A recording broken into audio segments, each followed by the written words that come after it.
आज के लेक्चर में वैसे तो हमें रोटेशनल मैकेनिक्स के अंदर रोटेशनल डायनेमिक्स स्टार्ट करना है, बट कुछ क्वेश्चंस आपको करने के लिए दिए थे, तो ज़्यादातर तो आपसे हो गए होंगे, है ना। कुछ एक दिक्कतें हैं। पहली बात, एचसी वर्मा में कोई प्रॉब्लम? सारे हो गए, किए हैं ना। अब ये नहीं होना चाहिए कि एक दिन का गैप भी चल रहा है, अभी तो किए हैं आप लोगों ने, ठीक है, कर लिए, ठीक है। हाँ जी,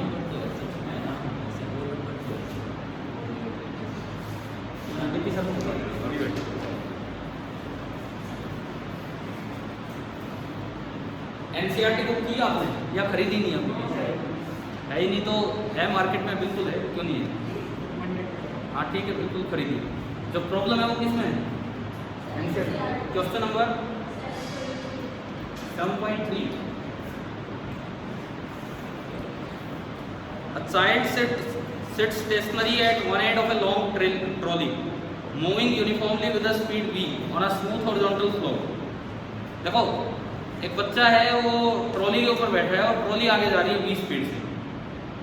If the child gets up and runs about on the trolley in any manner, child उठता है और किसी भी तरीके से भागना स्टार्ट कर देता है, तो what is the speed of centre of mass of the trolley plus child system? पहले पूरा सिस्टम 20 स्पीड से जा रहा था, पहले पूरा सिस्टम बच्चा प्लस ट्रॉली 20 स्पीड से जा रहा था। अगर एक सिस्टम के अंदर दो पार्टिकल हैं, चाइल्ड प्लस ट्रॉली, दोनों 20 से जा रहे हैं, तो सेंटर ऑफ मास की वेलोसिटी भी हो जाएगी। क्या इंटरनल फोर्सेस से, इंटरनल मूवमेंट से कभी सेंटर ऑफ मास का मोशन चेंज होता है? तो बस इस बात को ध्यान में रखते हुए आप सुनो, अब जवाब दो, अभी दोगे आप, अब ढंग से सुनिए क्वेश्चन क्या है। If the child gets up and runs about on the trolley in any manner, बच्चा उठता है और किसी भी तरीके से ट्रॉली पे दौड़ना स्टार्ट कर देता है, ठीक है। What is the speed of centre of mass of the trolley plus child system? तो ट्रॉली प्लस चाइल्ड सिस्टम की स्पीड क्या है बताओ? नहीं आया समझ? देखिए, मैं एक बार लिख देता हूँ ये कौन सा क्वेश्चन चल रहा है। जैसे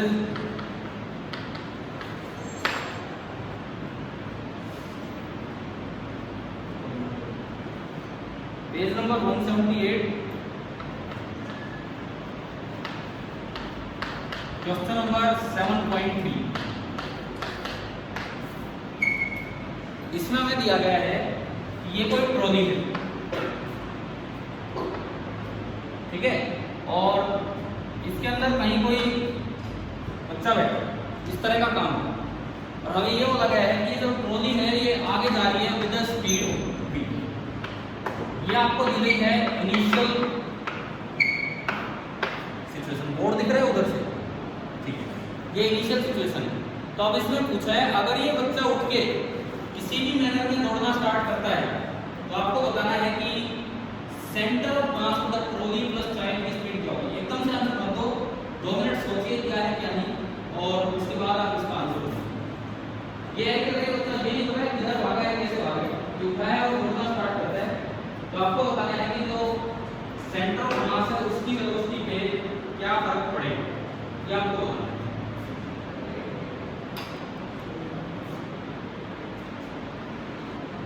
मैंने आपको शुरू में आइडिया दिया ये क्वेश्चन करवाने से पहले। अब बताओ, मैं आपसे पूछ रहा हूँ दोबारा, आपका डाउट है। मैंने अभी क्या बोला था एक स्टेटमेंट जो इससे थोड़ी देर पहले, internal movement, internal forces does not affect the motion of centre of mass. अगर वो पैराबोलिक पाथ होना था तो अभी पैराबोलिक होगा, वो जो हम बॉम्ब वाले क्वेश्चंस करते थे, है ना। यहाँ ये सीधा जा रहा है। देखो, एट प्रेजेंट मान लीजिए इसका मास है m1 और ट्रॉली का मास है m2, दोनों v से जा रहे हैं, तो जो VCM होगा m1 into v plus m2 into v divided by m1 plus m2, तो v कॉमन आके कट जाएगा, तो VCM v हो गया, m1 प्लस m2 कट गया। और अगर ये बच्चा उठ के भागना भी स्टार्ट करता है तो इंटरनल मूवमेंट है, बाहर से तो कोई फोर्स आया नहीं, यानी कि अभी भी चाहे इसकी स्पीड कुछ हो जाए, चाहे इसकी स्पीड कुछ हो जाए, लेकिन सेंटर ऑफ मास की स्पीड क्या रहेगी, ठीक है। क्यों? क्योंकि बाहर से कोई फोर्स नहीं लगा, ये इंटरनल फोर्स है। क्लियर है? हमने पढ़ा था कि F एक्सटर्नल बराबर होता है total mass into acceleration definition of centre of mass. अब एक्सेलरेशन क्योंकि एफएक्स कितना 0 है तो एसीएम 0 और एसीएम 0 तो बीसीएम कांस्टेंट, तो जो पहले थी वही बात है। आ गया समझ?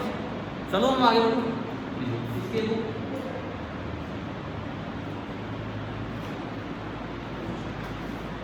तो देखो अब एक बड़ा अच्छा सा पार्ट हम स्टार्ट करने ही वाले हैं। आपके जहां तक टेस्ट सीरीज की बात है, इस टेस्ट में तो आप कह रहे हो पीछे का पार्ट आ रहा है, उससे अगले टेस्ट में भी शायद रोटेशनल काइनेमेटिक्स का ही दिया है ना, तो अभी तो हम उनसे तो आगे ही। तो जो आज हम स्टार्ट कर रहे हैं that is rotational dynamics. Rotational dynamics, इसके अंदर जिस तरह से हमने रोटेशन की काइनेमेटिक्स या डायनेमिक्स पे आने से पहले एक टर्म आपको सिखाई और उसमें 3-4 लेक्चर लगाए। कौन सी term? Moment of inertia. Rotational kinematics की शुरुआत फिर से हम एक फिजिकल क्वांटिटी के साथ करेंगे, और वो फिजिकल क्वांटिटी जहां से हम शुरुआत कर रहे हैं, दैट इज टॉ। सिंबल इसका होता है टॉ, टॉ बोल देते हैं TAU, ये सिंबल का नाम है। हाँ, सिंबल का नाम टाउ, टाउ तो नहीं टॉ बोलते हैं, ठीक है ना। और ये एक वेक्टर क्वांटिटी। अब हम जब डायनेमिक्स बोल दिया तो हम इस चीज की चर्चा करेंगे कि कोई चीज अगर रोटेशन में गई तो क्यों आई। अभी तक काइनेमेटिक्स में खाली बस कितना अल्फा है कितना ओमेगा ये बात है, अब वो आया तो क्यों आया ये सब, ठीक है। देखो एक छोटी सी चीज से हम शुरुआत करते हैं। एक दरवाजा है, क्या दरवाजा भी दूर उधर नहीं जा रहा। एक दरवाजे का हैंडल कहाँ लगा होता है? बीच में भी नहीं लगा होता है, हैंडल बिल्कुल एक्सिस से अपोजिट साइड में लगा होता है कि नहीं। एक जो दरवाजा है उसका जो हैंडल है वो दूसरी साइड लगा है। कारण क्या है? कारण क्या है सुनो, उसी दरवाजे को आप एक बार बिल्कुल एक्सिस के पास फोर्स लगा के घुमाने की कोशिश करो। जहाँ एक्सिस समझ गए क्या? एक्सिस ऑफ रोटेशन जो है उसके पास फोर्स लगा के घुमाने की कोशिश करो, और एक दूसरे एंड पे फोर्स लगाने के घुमाने की कोशिश करो। कब आसानी से घूम जाएगा? जितना दूर लगाओगे उतना आसानी से घूम रहे हैं ना। केवल इसीलिए जो दरवाजे का हैंडल होता है वो किधर लगाया जाता है? एक्सिस से दूर लगाया जाता है। जितना दूर हो सके उतना दूर लगाया। समझ में आ रहा है? तो मतलब ये एक नई क्वांटिटी है, उतना ही फोर्स मैं बिल्कुल एक्सिस के पास लगा रहा हूँ, रोटेशन नहीं हो पा रहा है। उतना ही फोर्स मैं एक्सिस से दूर लगा रहा हूँ तो रोटेशन बहुत ही आसानी से और ज़्यादा हो पा रहा है। तो यानी कि खाली फोर्स सेम होने से रोटेशन सेम नहीं, एक में रोटेशन कम और एक में रोटेशन ज़्यादा है। तो फोर्स कितना रोटेट कर पा रहा है, उस रोटेटिंग इफेक्ट, उस टर्निंग इफेक्ट को ही क्या नाम दिया जाता है? टॉर्क। टॉर्क का मतलब ही क्या है? टॉर्क का मतलब है टर्निंग इफेक्ट ऑफ फोर्स, कि कोई फोर्स कितना टर्न कर पा रहा है, चला पाए नहीं चला पाए, वो फोर्स का अलग मोशन है, ट्रांसलेशनल मोशन। तो टर्न कितना कर पा रहा है किसी चीज को, that is known as torque. तब एक ऐसी क्वांटिटी डिफाइन करनी थी कि अपने आप फॉर्मूले में यूं आ जाए कि अगर मैं एक्सिस के पास फोर्स लगाऊं तो टॉर्क कम आए, और मैं एक्सिस से दूर फोर्स लगाऊं तो टॉर्क ज्यादा है, ठीक है। तीसरी बात, अगर मैं एक्सिस से दूर फोर्स लगा रहा हूँ, सपोज ये दरवाजे का एक्सिस है, यहाँ हैंडल है, और मैं इस हैंडल को पकड़ के यूं खींचता हूँ, यूं दरवाजा घूमेगा। ये एक्सिस है, बिल्कुल एंड पे हैंडल लगा दिया, दूर लगाया, लेकिन मैं बहुत फोर्स लगा रहा हूँ, मैंने 10 न्यूटन 15 न्यूटन फोर्स लगाया, लेकिन ये चल नहीं रहा है, ना घूम रहा है, तो टॉर्क कितना है? 0। तो एक ऐसी क्वांटिटी डिफाइन करनी थी जो इन सारी बातों का ध्यान रखे। मीन्स एक्सिस से दूर फोर्स लगे तो टॉर्क ज़्यादा हो, एक्सिस के पास फोर्स लगे तो टॉर्क कम हो, उसमें भी एंगल का ध्यान रखे। परपेंडिकुलर लगे तो आसानी से घूमेगा, और उसी की डायरेक्शन में लगा तो नहीं घूम पाएगा। तो कैसी फिजिकल क्वांटिटी काफी सोच विचार के डिफाइन की गई टॉर्क, और उसकी डेफिनेशन ये दी गई, tau is equal to vector R cross vector F. अब इसमें आर और एफ क्या है ये मैं आपको बताता हूँ। ये torque as a physical quantity की स्टैंडर्ड डेफिनेशन। अब इसमें आर क्या चीज है? आर है पॉइंट का पोजीशन वेक्टर जहां फोर्स लगा रहे हो, किसके रेस्पेक्ट में? किसके रेस्पेक्ट में? सुनो, टॉर्क जब भी बताएंगे या तो एक पॉइंट के अबाउट बताया जाएगा या फिर एक एक्सिस के अबाउट। या तो टॉर्क एक पॉइंट के अबाउट बताया जाएगा या एक एक्सिस के अबाउट। पहले हम सीख रहे हैं कि टॉर्क अबाउट अ पॉइंट कैसे डिफाइन होता है, और फिर उसी से सीखेंगे कि टॉर्क अबाउट एन एक्सिस कैसे डिफाइन किया जाता है। क्लियर है?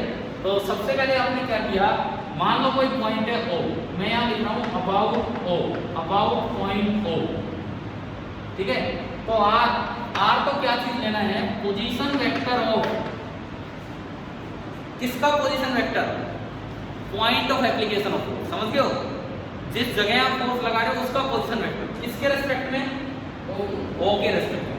Position vector of point of application of force with respect to O। ये तो R वेक्टर है, और F है वो फोर्स वेक्टर जिसका आप टॉर्क यहाँ डिफाइन करना चाहते हैं। ये टॉर्क की शुरुआती डेफिनेशन है, standard definition torque about an axis क्या होता है, कैसे निकालना। और इनमें देखो वो तीनों बातें आ जाएंगी जो मैंने अभी बताई। इसमें वो तीन एग्जाम्पल लिए थे। हैंडल अगर दूर है तो टॉर्क ज़्यादा होगा, हैंडल पास है तो टॉर्क कम होगा, और उसमें भी अगर यूँ खींचे एक्सिस के और तो टॉर्क नहीं होगा। पता है खाली? तो अभी मैं आपको पॉइंट के अबाउट ये करके दिखाता हूँ। कैसे देखिए, सुने। मान लो ये कोई पॉइंट है O, इससे कुछ दूरी पे इस पोजीशन वेक्टर पे एक पोजीशन वेक्टर है R। यहाँ पॉइंट ऑफ एप्लीकेशन है जहां मैं फोर्स लगाऊंगा। This is the point of application P, जहां मैं फोर्स लगाऊंगा। ठीक है? क्रॉस प्रोडक्ट जब खोलते हैं तो साइन थीटा आता है कि कॉस थीटा? Sine theta. दो वेक्टर्स का जब हम क्रॉस प्रोडक्ट खोलेंगे तो R into F into sine theta आएगा। तो अगर मैं इसका मैग्नीट्यूड लिखूं, इसमें यूज करेंगे, इसका जो मैग्नीट्यूड होगा that will be equal to R into F into sine theta. सबसे पहली बात, R जितना ज्यादा होगा टॉर्क उतना ही ज्यादा। R जितना ज्यादा होगा टॉर्क उतना ही ज्यादा। इसीलिए मैंने बोला कि हैंडल दूर होगा, हैंडल अगर दूर होगा तो टॉर्क ज्यादा होगा, तो आसानी से दरवाजा घूम जाएगा। समझ में आ रहा है? हैंडल दूर इसीलिए लिया जाता है ताकि R बढ़े, ताकि उतने फोर्स से भी टॉर्क ज्यादा हो, उतना सा फोर्स लगा के भी इफेक्ट ऑफ रोटेशन ज्यादा है। क्लियर है? दूसरी बात, ये एंगल पे भी डिपेंड कर गया कि कर गया। देखो अगर मैं यू फोर्स लगाऊं अंदर की तरफ, तो R वेक्टर उधर और F अंदर, तो एंगल कितना हो गया R और F के बीच? R उधर F अंदर 90 डिग्री, साइन 90 तो मैक्सिमम होता है 1, टॉर्क अपने आप ज्यादा हो गया। अब अगर मैं इस दरवाजे को यूं खींचूं, फोर्स भी इधर, R भी इधर, तो R और F के बीच का एंगल कितना हो गया? 0। साइन 0 कितना होता है? 0। क्या टॉर्क आया? नहीं आया। और आप फिजिकली भी देख सकते हो, प्रैक्टिकली भी, क्या दरवाजा घूमता है? अगर मैं उधर पॉइंट है जहाँ बंधा हुआ है और इधर से मैं खींचूं दरवाजे को, तो क्या दरवाजा घूमता है या नहीं घूम पाता? नहीं घूम पाता। तो बताओ टॉर्क को कैसे डिफाइन किया गया एज अ फिजिकल क्वांटिटी? क्या एक टर्म समझ में आएगी? ठीक है?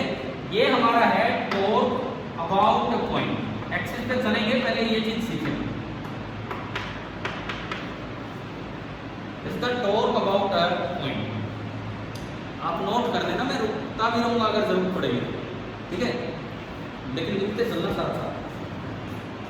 ये क्या लिखा? देखो अब एक बच्चे ने ये लिखा हुआ है, क्या मैंने इस पे वेक्टर साइन लगाया है?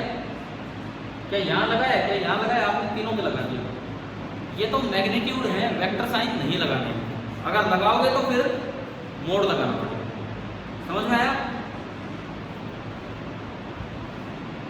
एक शुरुआती क्वेश्चन की अगर मैं बात करूं, क्या आपको वेक्टर्स का क्रॉस प्रोडक्ट निकालना आता है? अभी कई महीने पहले सीखा था, डिटरमिनेंट बनाना होता है एंड देन उसके बाद हम सोल्व करना आता है। वो आपकी इस बुक में एनसीईआरटी टेक्स्ट बुक में क्रॉस प्रोडक्ट, वेक्टर प्रोडक्ट यहाँ दिया था इस चैप्टर में, हमने कल देखा था ना। यहाँ देने का पर्पज ये है कि इससे पीछे फिजिक्स में यूज ही नहीं हुआ, लेकिन यहाँ से वो यूज होना स्टार्ट हुआ। चलो आप एक बात बताओ, इसकी एसआई यूनिट बताओ।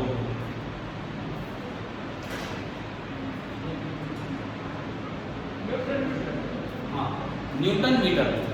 अब इसको भी लिखने में बड़ा ध्यान रखना है। सुनो, अगर मैं टॉर्क की एसआई यूनिट की बात करूं अगर हम टॉर्क की एसआई यूनिट की बात करें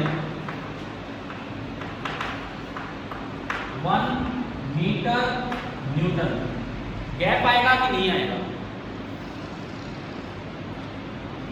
मैंने तो दिखाया अभी गैप, लेकिन आप बताओ गैप आएगा कि नहीं आएगा? अगर गैप नहीं लगाते तो क्या बन जाता है? मिली न्यूटन। समझ रहे हो? अगर गैप नहीं लगाओगे ना यहाँ, तो ये मीटर न्यूटन नहीं, फिर कैसे रीड होगा? मिली न्यूटन। अभी बहुत शुरू में हमने पढ़ाया था कि अगर अलग अलग यूनिट्स हैं तो उनके बीच में गैप आता है, और अगर प्रीफिक्सेस यूज हो रहे हैं मिली, माइक्रो, तो गैप नहीं आता। इसीलिए ज़्यादा बेटर होता है, क्योंकि गैप लगाने आदि बार हम भूल जाते हैं, तो ज़्यादा बेटर होता है आप इसको ना ऐसे लिख दो, न्यूटन मीटर। अब इसमें आप गैप भूल भी गए तो और तो कुछ रीड करेगा नहीं कोई, और डायरेक्ट वो न्यूटन मीटर ही रीड कर जाएगा। तो इस तरह की बजाय इस तरह से लिख दिया, बात तो एक ही, ठीक है? ऐसा यूनिट क्या होगी? डायमेंशनल फॉर्मूला क्या होगा? बना सकते हैं, आसान चीज है डायमेंशनल फॉर्मूला टॉर्क का।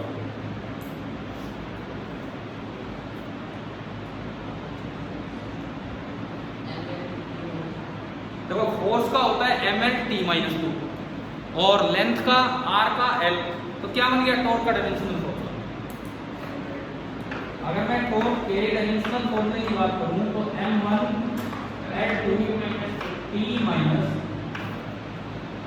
पहले ये बताओ टॉर्क होता क्या है, क्या ये डिफाइन करना है कि नहीं है यहाँ?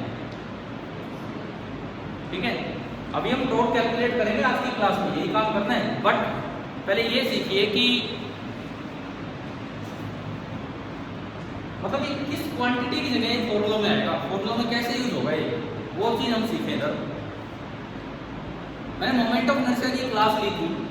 मोमेंट ऑफ इनर्शिया किसकी जगह यूज हुआ था रोटेशन में? मास की जगह। किसने जवाब दिया? आप बोलो। मोमेंट ऑफ इनर्शिया याद है आपको कि kinetic energy half M V square थी, उधर से बनी थी हाफ आई ओमेगा स्क्वायर, तो उस आई को ही हमने बोल दिया था मोमेंट ऑफ इनर्शिया। तो ऐसे ही टॉर्क किसकी जगह यूज होगा? फोर्स की जगह। आइडिया देता हूं कैसे फॉर्मूला में यूज होना है, हटा दो एक बार इसको, हो गया ना?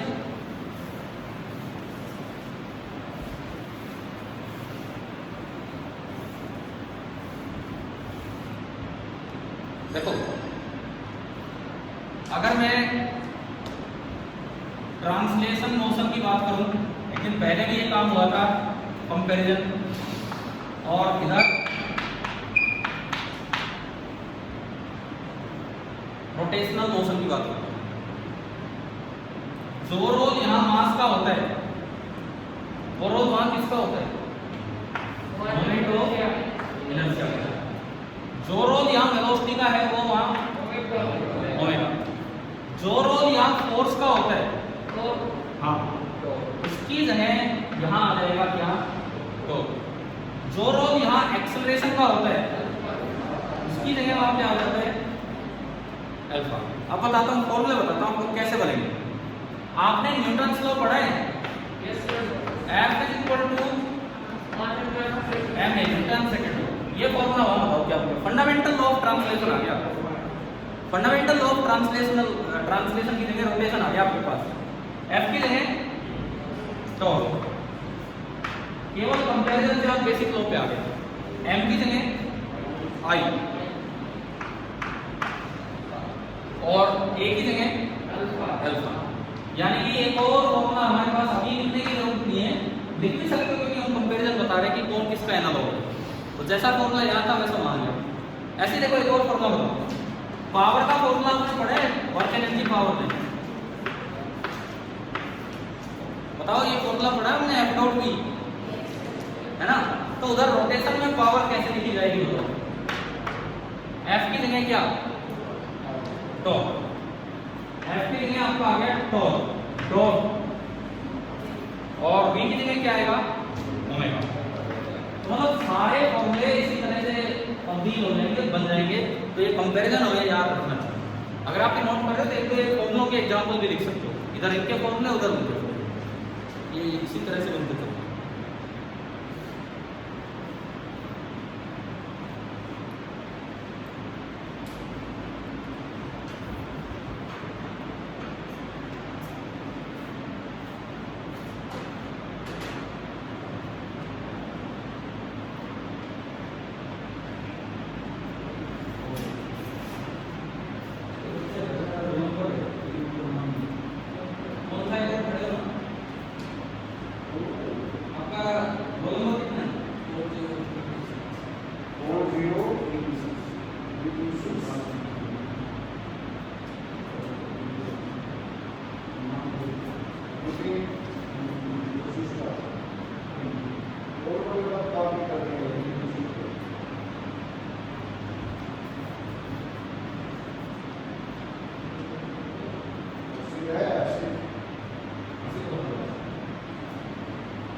अब हम torque about a point calculate करना सीखें, क्वेश्चन में कैसे कैलकुलेट हो। कोनिकल पेंडुलम पढ़ा था कभी सर्कुलर मोशन में, है ना? कोई एग्जांपल है कोनिकल पेंडुलम। कितने बच्चों को ध्यान है कोनिकल पेंडुलम जैसी कोई चीज पढ़ाई थी? एक वर्टिकल के अबाउट किसी एंगल पे वो यूं घूमता रहता है, सर्कुलर मोशन रहता है। एक तारीख को सरिया है, एक तारीख को सरिया है, एक तारीख को सरिया है, क्या नाम है?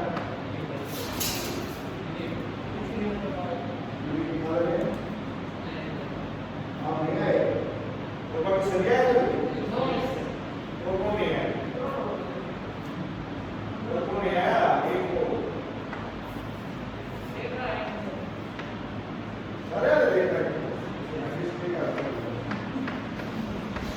आप इधर ध्यान दो, इधर काम करो, है ना?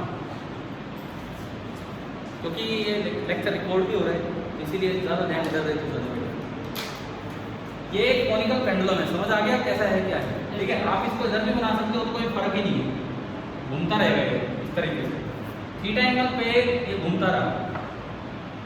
इस वक्त इस पे कौन कौन से फोर्स लग रहे हैं इस समय? कौन कौन से फोर्स लग रहे हैं?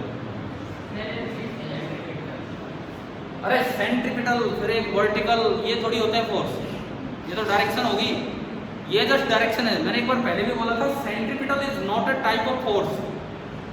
अब कोई कहे जी एक तो mg लग रहा है, एक वर्टिकल लग रहा है, तो क्या दो फोर्स होंगे? एक mg लग रहा है और एक वर्टिकल लग रहा है, दो होंगे एक ही है? एक तो वर्टिकल सेंट्रीपिटल ईस्टवर्ड ये नहीं बोलना। कौन कौन से फोर्स लग रहे हैं बताओ? एक तो शुरुआत तो हमेशा इससे कर ही लेनी चाहिए, कौन सा फोर्स? mg। और कौन सा है? बस एक ही और है। अरे यार भूल कैसे गए? टेंशन। दो ही तो फोर्स है, हमने ये अच्छे से पढ़ा हुआ है कोनिकल पेंडुलम। दो ही फोर्स है, एक mg और एक टेंशन, ठीक है?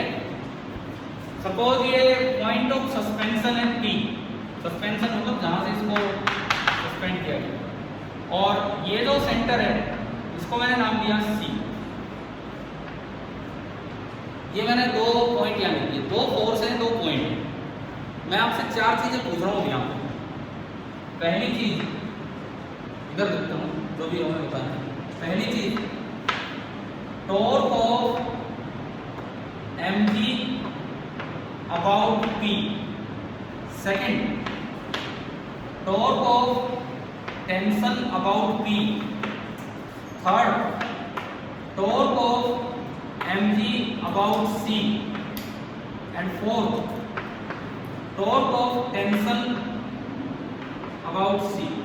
अगर रस्सी की लंबाई L है तो रॉप की लेंथ L है। अभी जो फॉर्मूला आप पढ़ा उसके अकॉर्डिंग हम देखते हैं कि क्या होगा।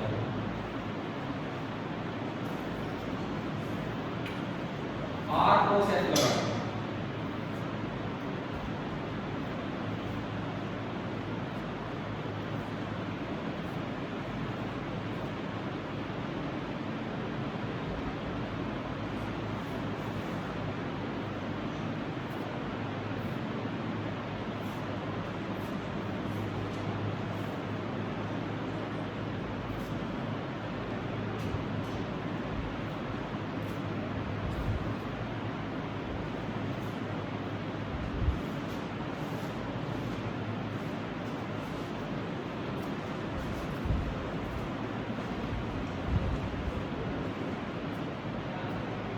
चलो पहले की शुरुआत करते हैं एक बार। आपने शायद एक कुछ LMG sin थीटा डायरेक्शन, क्योंकि टॉर्क एक वेक्टर क्वांटिटी है। Outward, inward, clockwise, anti clockwise, upward, downward, कुछ तो डायरेक्शन होगी। करें पहला स्टार्ट। एक बार पहला देखो, चार पार्ट लिखे मोड पे करने के लिए। पहला पार्ट देखो, torque of mg about point P। ये रहा पॉइंट P, तो मैंने ये तो रेफरेंस पॉइंट बनाया जिसके वो टॉर्क निकाला। सबसे पहला काम है R वेक्टर बनाओ, position vector of the point of application of force. Force यहाँ लग रहा है तो उस P पॉइंट से इसको ज्वाइन किया, तो ये आपका बना वेक्टर आर जिसका मैग्नीट्यूड होगा रस्सी की लंबाई। समझ आ गया? फिर आप एफ वेक्टर बनाओ, एफ वेक्टर ये रहा और जिसका मैग्नीट्यूड होगा mg। फिर आर और एफ के बीच का एंगल देखो, आर और एफ के बीच का एंगल ना भाई ना ढंग से बोलो। देखो ये दो वेक्टर सेम ऑर्डर में हैं, जब सेम ऑर्डर में होते तो ये वाला नहीं होता एंगल, इसको आगे बढ़ा के देखा जाता है। याद है ये बातें इस तरह के वेक्टर्स के समय बताई गई थी। तो देखिए अगर ये एंगल थीटा है तो ये भी कितना होगा थीटा। तो पहली बात अगर मैं फर्स्ट का मैग्नीट्यूड निकालूं, मैं पहला सोल्व कर रहा हूं, फर्स्ट का अगर मैं मैग्नीट्यूड निकालूं तो जो टॉर्क आया कितना है magnitude r into F into sine theta. r की लंबाई कितनी है l, f की जगह mg और एंगल इनके बीच का टॉर्क का मैग्नीट्यूड आ गया about point p mgl sign theta. Direction की बात, क्या राइट हैंड थंब रूल हमें यूज करना आता है? पहला वेक्टर r, टेल से टेल मिलाओ, टेल से टेल क्यों मिलाओ? कभी तो आप r प्रोसेस के लिए अपना right hand thumb rule use करेंगे। और ऊपर डायरेक्ट, हाँ देखते हैं, ये r नीचे f, टेल से टेल मिलाई हमने, है ना? ध्यान आए तो राइट हैंड को यूं करना होता है, पहले वेक्टर r पे रखा और f की तरफ घुमाया, f की तरफ, किधर आ रहा है? आउटवर्ड। समझ आ गया? तो ये जो टॉर्क आया, ये जो पहला टॉर्क आया दिस इज आउटवर्ड। आउटवर्ड का सिंपल ही होता था वो डॉट। हो सकता है कुछ बच्चे ऐसे हों जिन्होंने राइट हैंड थंब रूल पहले यूज ही ना किया हो, है क्या ऐसे? तो बताओ, जिन्होंने वेक्टर्स में सीखा ना हो राइट हैंड थंब रूल, अगर है तो बताओ, मैं अभी बताता हूँ। ठीक है चलो, 10th में वैसे सबको नहीं सिखाते हैं because right hand thumb rule ये वाला नहीं आता 10th में तो वो राइट हैंड थंब रूल के नाम पे वो होता है, बोले वायर करंट ऊपर ले जा रही है तो अंगूठे पे वो एक अलग है। ये भी अगर सीख लिया तो बहुत अच्छी बात है। ये वेक्टर्स वाला राइट हैंड थंब रूल, चलिए पहला आ गया समझ में, ठीक है? अब एक और चीज, इसको आप क्लॉकवाइज एंटी क्लॉकवाइज की तरह भी लिख सकते हो। कैसे? सुनो, ये डॉट आ रहा है, बाहर आ रहा है, तो राइट हैंड को यूं घुमाओ तो अंगूठा बाहर आ रहा है कि नहीं? राइट हैंड को यूं घुमाओ तो अंगूठा बाहर आ रहा है। ये कौन सी डायरेक्शन है? क्लॉकवाइज की anti clockwise. So this direction is also equivalent to, या आप इसको यूं भी लिख सकते हैं कि एंटी क्लॉकवाइज, ठीक है ना? आप खुद सोचो कि mg किधर लाना चाहेगा इसको, mg यूं लगा, नीचे तो नहीं, ये उधर ले जाएगा ना भाई। mg अगर ले जा सका तो इसको किधर ले जा सकेगा? नीचे लग रहा है तो ऊपर की तरफ तो भगाएगा नहीं, तो mg उसको किधर ले जाएगा? अंदर की तरफ ले जाएगा। यानी कि ये टर्निंग किस तरफ करवाना चाह रहा है? क्लॉकवाइज की एंटी क्लॉकवाइज? Anti clockwise. क्या समझ आ गया? पहला। Yes sir. तो सेकंड कीजिए, ये नोट नहीं कर लीजिए, देन आप सेकंड करिए। हाँ बिल्कुल सही है। सेकंड का उन्होंने जवाब दे दिया 0। कैसे?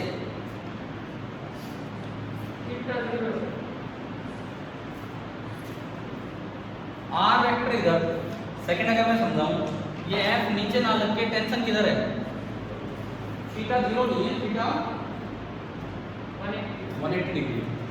ये जो एफ वेक्टर है सेकंड में, ये एफ वेक्टर इधर हो जाएगा, इधर टेंशन ऊपर की तरफ होगी। तो आर और एफ के बीच का एंगल कितना होगा? 180 डिग्री एंड साइन 180 डिग्री कितना होता है? ठीक है? और ये 0 हमें एक रिजल्ट दे रहा है जो हमें याद रखना है। ये 0 हमें एक रिजल्ट दे रहा है जो हमें याद रखना है। क्या? जब भी किसी फोर्स की लाइन ऑफ एक्शन समझते हो आप? जिधर फोर्स बना रखा वो लाइन, जब भी किसी फोर्स की line of action reference point से पास हो तो उसका टॉर्क कितना होगा? 0। देखो ये टेंशन थी इधर और थी इधर हो, इसकी लाइन ऑफ एक्शन P से पास होनी है ना, तो उसका टॉर्क होगा 0। तो ये रिजल्ट हम याद रखें, लिख भी देता हूँ, आप भी नोट कर लेना। सेकंड जो क्वेश्चन हमने किया यहाँ से वो हमें रिजल्ट देगा। If the line of action of a force passes through,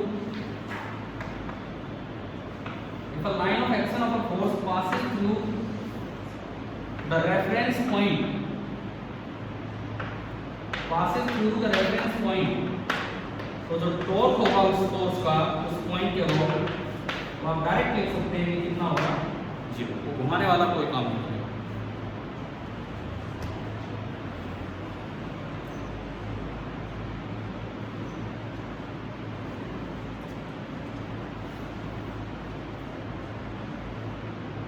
क्या दो समझ आ गए? दूसरा ये क्लियर हुआ ना, 0 क्यों हुआ, साइन 181। तीसरा कीजिए, वही उसमें आएगा, उसमें तो आपको उसमें क्या आएगा, करो एक बार ट्राई कीजिए। सी पार्ट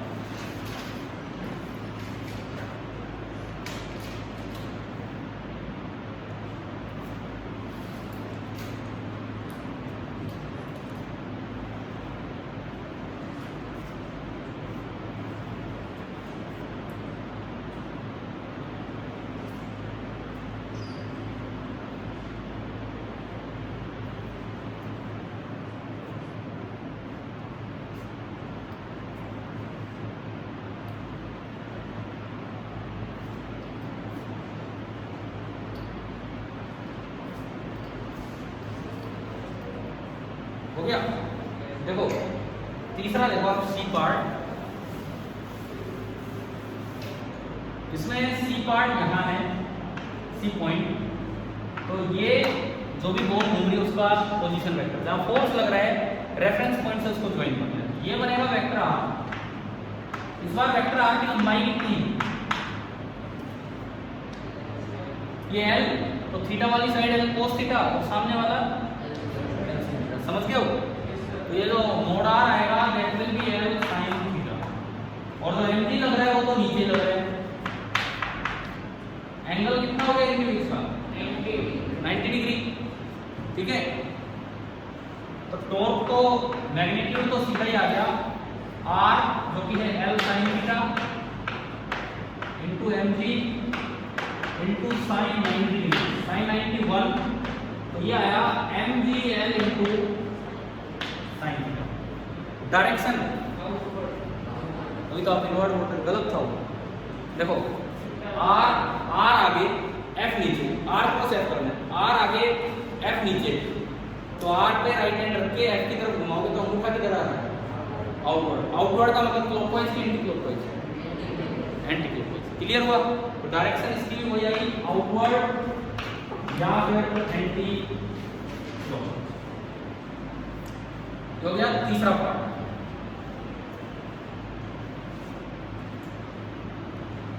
ये नोट करके फोर्थ कीजिए।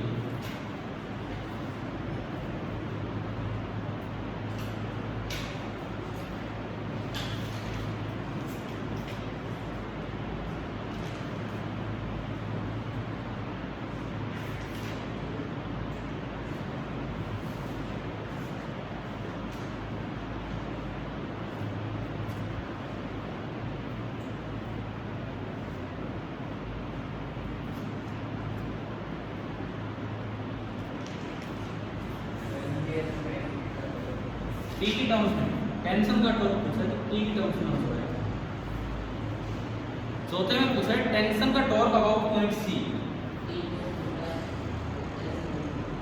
देखते हो सकता है सही, करूं मैं नेक्स्ट में आऊं। कर लिया आप लोगों ने, कुछ निकाला है फोर, नहीं निकाला तो निकालिए पहले।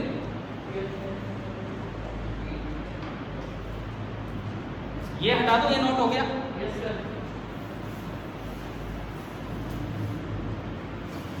देखिए फोर्थ देखो आप,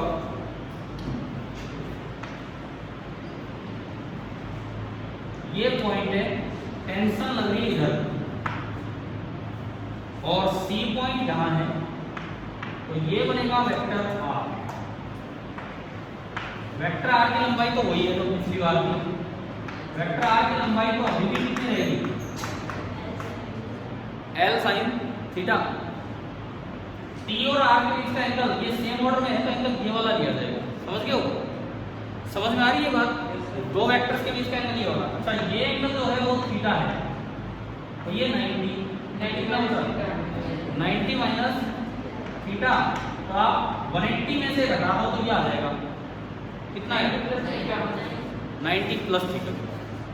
180 में से ये घटाएंगे तो कितना आ जाएगा 90 प्लस थीटा। बताओ आर और एफ के बीच का एंगल आया समझ? ठीक है। अब अगर आप टॉर्क लिखते हो आर का magnitude L sine theta, F का magnitude tension into cross product तो sine of angle between R and F that is 90 plus theta. तो sine 90 plus theta second quadrant में तो पॉजिटिव होता है और साइन किस में कन्वर्ट हो जाएगा कोस में। ये हो गया आपका कोस थीटा। तो ये टॉर्क निकल के आया mgl sin थीटा mg क्या है आप जिन्होंने mg बोला था क्या यही था t बस उसकी जगह ले ली तो हम आपसे प्रेरित हो गए dl sin theta cos theta. Direction देखो r क्रॉस f। अब देखिए इधर r तो आगे जा रहा है टेल से टेल मिला के देखनी है r आगे जा रहा है f इधर r पे हाथ रख के f की तरफ घुमाओगे तो अंगूठा किधर आएगा इनवर्ड। तो ये डायरेक्शन आ गई इनवर्ड और इनवर्ड को आप क्या बोल सकते हैं इनवर्ड तब होगा जब अंगूठा ऐसे बने। तो यानी कि ये देखो ना ये इसको उधर लेना चाह रही है ऊपर की तरफ तो ये क्लॉकवाइज लेना चाहते हो। mg कैसे घुमाना चाह रहा था 90 समझ में आ रहा है क्या है? ठीक है। ये क्यों आई इनवर्ड एक बार फिर दोबारा देखो C पॉइंट अगर देखें इसमें आखिरी में रेफरेंस पॉइंट कौन है C पॉइंट अगर देखते हैं तो उसको लगेगा कि ये फोर्स इस बॉल को किधर घुमाना चाह रहा है C के रेस्पेक्ट में। देखो इधर लाना चाह रहा है C के रेस्पेक्ट में ये फोर्स इधर लाना चाह रहा है। ये कौन सी डायरेक्शन है क्लॉकवाइज समझ गए हो ना। और C पॉइंट अगर देखते हैं तो mg इधर लेना चाह रहा है। ये कौन सी डायरेक्शन है एंटी क्लॉकवाइज। उसी तरीके से आपके आंसर आप बताओ अबाउट अ पॉइंट आपको टॉर्क निकालना आ गया कि अब इसमें क्या होता है कई बार जैसे हम बड़े मुश्किल से एंगल ढूंढ रहे हैं ये थीटा 90 माइनस थीटा कट पिट के कुछ ऐसा बनता है तो हमें एक और फॉर्म इस टॉर्क के फॉर्मूले की याद रखनी चाहिए उस पर हम आते हैं। चलें आगे मिटा दो ये हो गया यस सर।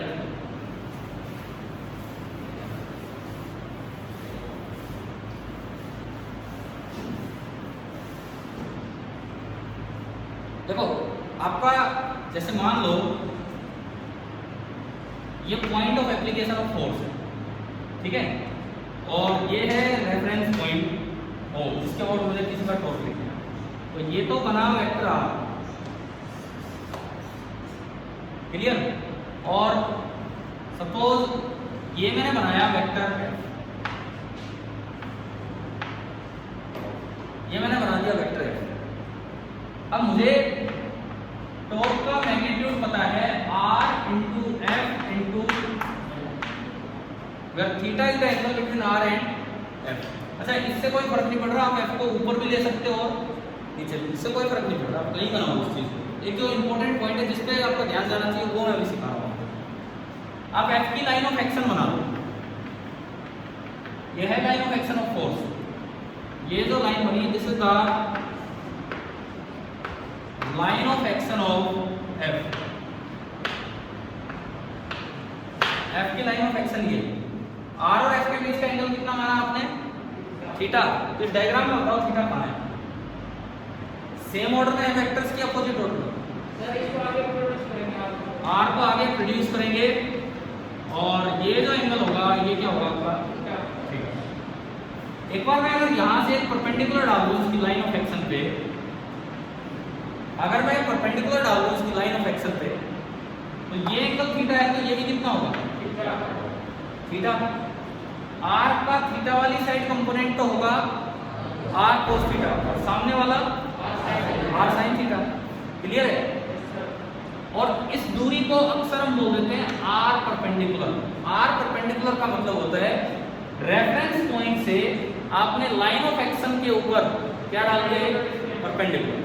रेफरेंस पॉइंट से आपने लाइन ऑफ एक्शन पे एक परपेंडिकुलर डाला ये रेफरेंस पॉइंट है वो और ये line of action of F है ये आर परपेंडिकुलर है। तो आप अगर इसको इकट्ठा करें F into R sine theta लिख सकते हैं यानी कि मैं इसको ये भी लिख सकता हूँ F into R perpendicular. Torque का मैग्नीट्यूड डायरेक्ट लिखने का एक फॉर्मूला है जिसमें अगर आपको थीटा वीटा ज्यादा नहीं करना है तो line of action of force बनाओ जो भी perpendicular and then F into R perpendicular. ये भी काम आता है। ठीक है, एक और भी तरीके से इसको देख सकते हैं। अगर आप साइन थीटा को F के साथ एडजस्ट करते हैं तो एक और भी तरीका है। आप पहले ये नोट कर लो, फिर मैं इसमें चेंज करके बताता हूँ।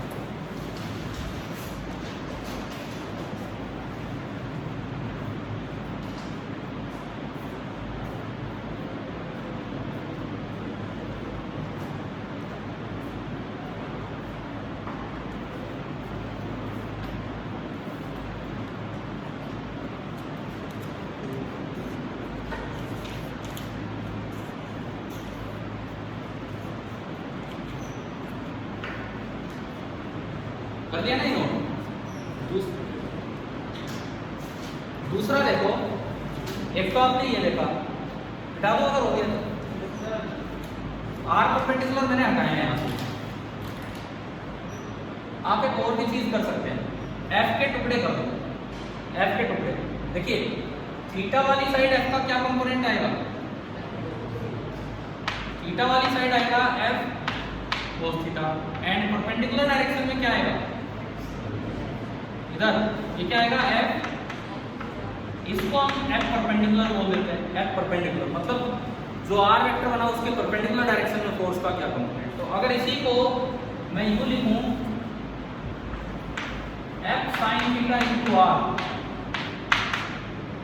F sine theta into R, तो एफ साइन थीटा को मैं क्या बोल सकता हूँ? एफ परपेंडिकुलर कि जिधर आर है उसके परपेंडिकुलर डायरेक्शन में फोर्स का क्या कंपोनेंट है? इंटू। अब तीन फॉर्म होगी मेरे पास टोट लिखने की। मैं आपको एक सवाल दे रहा हूँ, आप देखेंगे कि कौन सी फॉर्म अच्छी रहेगी वहां पे टोट लिखने की।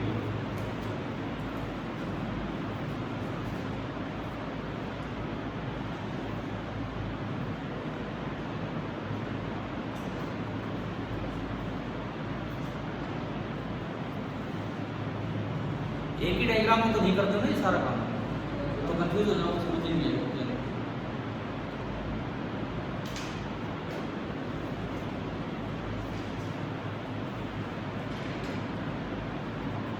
चलेगा यार? देखिए, एक प्रोजेक्टाइल का क्वेश्चन लेते हैं।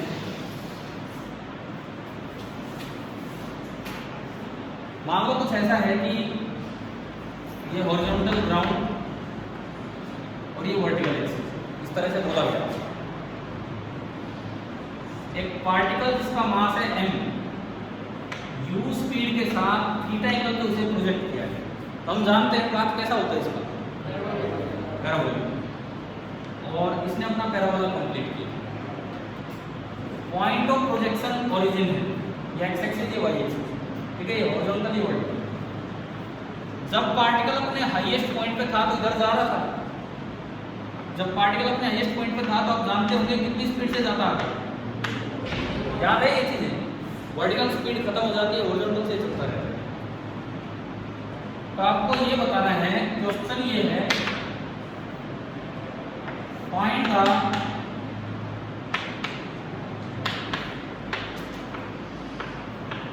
टॉर्क ऑफ वेट, पार्टिकल का wait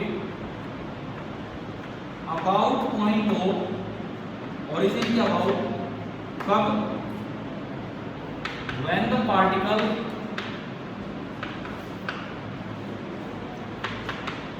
is at highest point of trajectory। जब वो अपने पाथ के हाईएस्ट पॉइंट पे था तो उस वक्त वेट जो उस पे लग रहा होगा उसका टॉर्क क्या होगा अबाउट पॉइंट को, ये आपको बताना है।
बनाने की जरूरत नहीं है, जो आपको इन तीनों फॉर्म में से आसान फॉर्म जो है वो आप देंगे।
हो गया।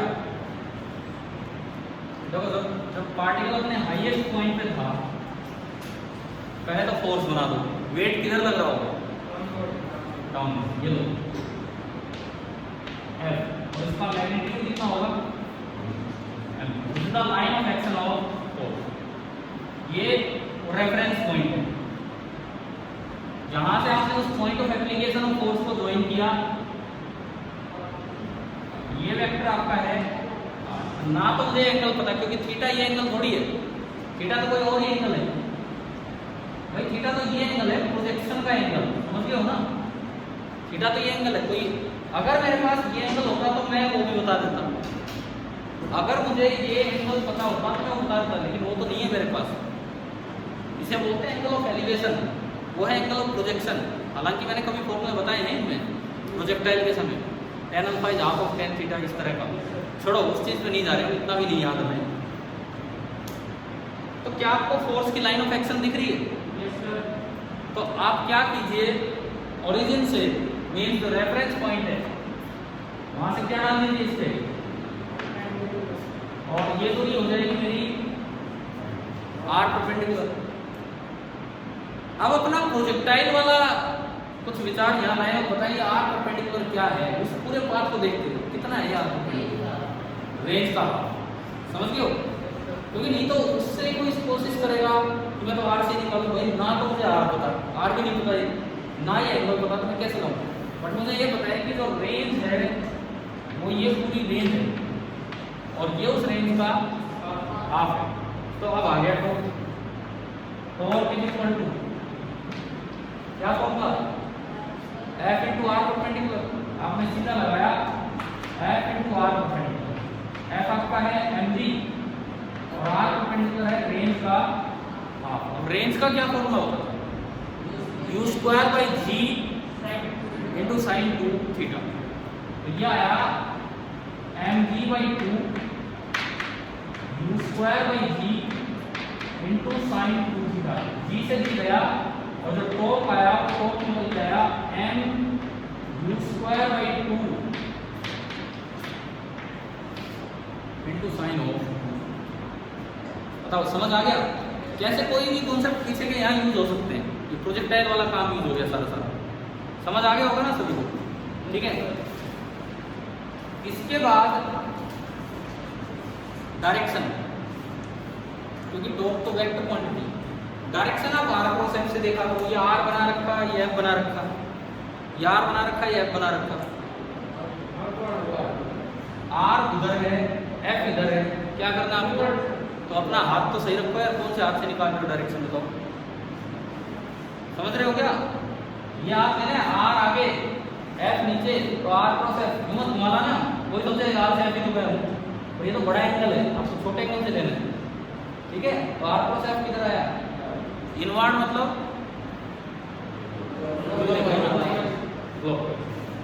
समझ गए हो? तो ये जो टॉप आया क्या है क्लॉकवाइज। आप वैसे नहीं सोच सकते यार, सुनो, इस पॉइंट, ये पॉइंट अगर देखता है तो mg नीचे लग रहा है, तो mg इधर लाना चाहेगा, इस पार्टिकल को इधर लाना चाहेगा, तो नीचे ला रहे थे कौन सी डायरेक्शन, क्लॉकवाइज। बताओ कैसे टॉर्क निकालना है अबाउट पॉइंट, अबाउट पॉइंट पे ही हमने, तो वहां तक समझ आया कि नहीं? अब एक आखिरी क्वेश्चन लेते हैं। ऐसा भी हो सकता है कि आपको आई कैप जे कैप के कैप में दे दिया जाए, जिससे मैंने शुरुआत की थी। मैंने कहा था कि डिटरमिनेंट बना के बनाना चाहिए। देखो एक सवाल लिखा हूं, मैं बोलता हूँ, मैं एक क्वेश्चन बोल रहा हूँ, आप सोल्व कीजिए इसे, ढंग से लिख लेना। Find the torque of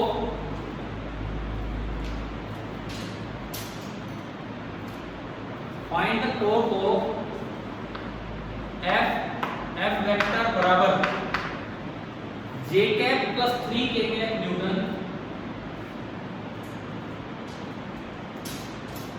J cap plus 3 K cap newton acting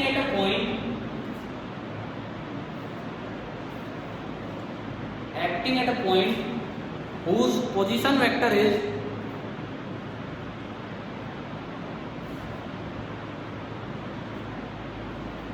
to I cap minus K cap metre,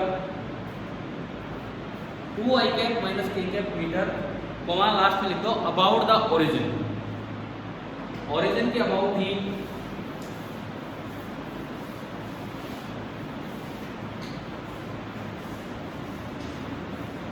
means कोई फिजिकल सिचुएशन नहीं दिखाई, ऐसे मैथमेटिकली क्वेश्चन देते हैं। कीजिए, आप ट्राई कीजिए, क्या होगा क्या नहीं।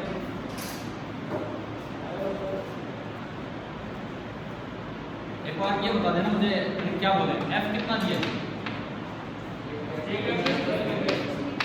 कैप प्लस 3, ठीक है, और आर वेक्टर जो उसका पोजीशन वेक्टर है वो 2 आई कैप माइनस ए कैप करो।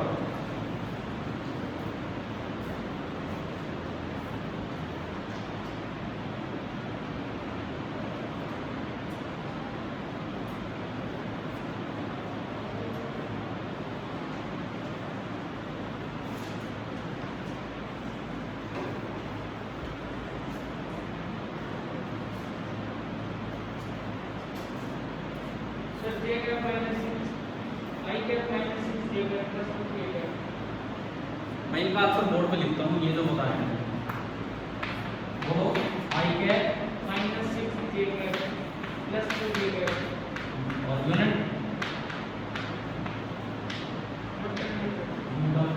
अगर देखिए तो ये आ रहा है।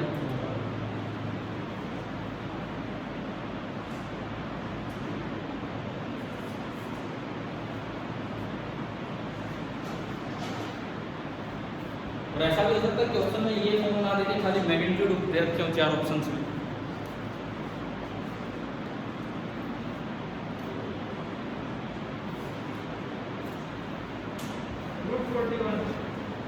अगर आपका आंसर सही है तो फिर रूट 41 भी सही है। चले करें हम इसको। पहले तो ना एक बात का जरूर ध्यान देना है, आर जो दे रखा उसको एज इट इज आर में उठा लिया करो। हो सकता है वो आर कुछ और ही दे रखा हो। इन्होंने आर किसका पोजीशन वेक्टर दिया है, पॉइंट ऑफ एप्लीकेशन का दिया है क्या, जहां फोर्स लग रहा है उसका ही पोजीशन वेक्टर दिया है, ठीक है। और टॉर्क किसके अबाउट पूछा है, हाँ, फिर ये आर लेना है। मान लो उसका पोजीशन वेक्टर दे रखा हो, टॉर्क किसी और पॉइंट के अबाउट पूछे, टॉर्क किसी और पॉइंट के अबाउट पूछे तो आर वेक्टर अलग बनेगा। समझ गए हो? तो अपना थोड़ा सा डायग्राम बना के देखा करो कि क्या है। ये कह रहा है कि भाई ये एक्स एक्सिस है, तो वाई एक्सिस है, ये ओरिजिन है, ये पॉइंट ऑफ एप्लीकेशन है और ये उसका आर वेक्टर दे रखा है। तो मुझे यही चाहिए था और ये कोई एफ लग रहा होगा, जो भी दे रखा है, तो आर क्रॉस एफ करते हैं, ठीक है। तो अब अगर मैं आर क्रॉस एफ करूँ तो डिटरमिनेंट बनाना होता है मॉडुलस नहीं। पहली लाइन में आई कैप, दूसरी लाइन में आर के 3 कंपोनेंट 2 0 -1 गायब है तो उसे गायब कीजिए। फिर एफ के 0 1 3 0 1 3। उसके बाद जब आप इसको खोलेंगे तो first bracket into I cap क्या होगा आपको, minus second bracket into J cap and plus third bracket into A cap. अब अगर मैं फर्स्ट ब्रैकेट की बात करूं, इसको कवर कीजिए, 0 × 3 0 -1 तो 1 हो गया। आपका यही आया था आंसर, आई कैप, ठीक है। सेकंड में इसको कवर कीजिए 2 × 3 6 -0, क्या आपने -6 जे कैप भी बोला था, ठीक है। और थर्ड में इसको कवर किया 0 - 1 ही आ रहा है, थर्ड में इसको कवर किया 2 - 0 2 आ रहा है, तो आंसर है I cap -6 J cap + 2 k cap, यही लिखा था हमने बोर्ड पे, ठीक है। अगर ऑप्शंस में ऐसे ना हो और इनका मैग्नीट्यूड हो, अगर ऑप्शंस में ये सब यूं ना देके इसका मैग्नीट्यूड दे रखा हो, तो आप ऐसे निकाल सकते हैं √1 का स्क्वायर + -6 का स्क्वायर + 2 का स्क्वायर, सबके सब चार टाइम पड़ेगा √41 न्यूटन मीटर, ये आ जाएगा।